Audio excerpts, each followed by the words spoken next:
வணக்கம், வாழ்க வளமுடன். இப்போ நம்ம இந்த மாசி மாதம் பலன்கள், நட்சத்திர பலன்கள், 27 நட்சத்திரங்கள், ஒவ்வொருவரும் ஏதேனும் ஒரு நட்சத்திரங்களில் பிறந்திருப்பார்கள். ஒருவரும்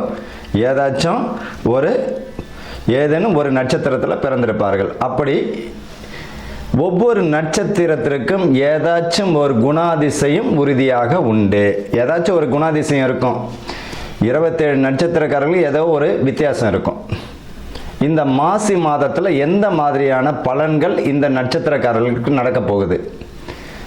உங்களுடைய ஜனன ஜாதகத்தில் அஸ்வினி நட்சத்திரம்னா அதுதான் உங்களுடைய ஜென்ம நட்சத்திரம். இப்போ இந்த 27 நட்சத்திரக்காரர்கள் அஸ்வினி முதல் ரேவதி வரை இந்த மாசி மாதத்தில் எந்த மாதிரியான நற்பலன்கள் நடக்க போகிறது, எதெல்லாம் நம்ம கவனமாக இருக்கணும் அப்படின்றத பற்றி தான் இந்த 27 நட்சத்திரத்திற்குரியதை பார்க்க போகிறோம். வணக்கம், வாழ்க வளமுடன். விஷாக நட்சத்திரம் ஓம் என்ற இந்த விஷாக நட்சத்திரத்தினுடைய மாசி மாத பலன்கள். விஷாகம் குரு ஆதிக்கம் உடைய நட்சத்திரம் விஷாகம். ஓம் என்ற பிரணவ மந்திரம் உருவானது பார்த்தீங்கன்னா இந்த விஷாக நட்சத்திரத்தில் தான். அவ்வளோ அற்புதமானது. குருவினுடைய ஆதிக்கம் அதிகமாக இருக்கும். மாசி மாத பலன்கள் இவங்களுக்கு எப்பேற்பட்ட மாசி மாத பலன்கள், எப்பேற்பட்ட நல்ல பலன்களை தரப்போகிறது?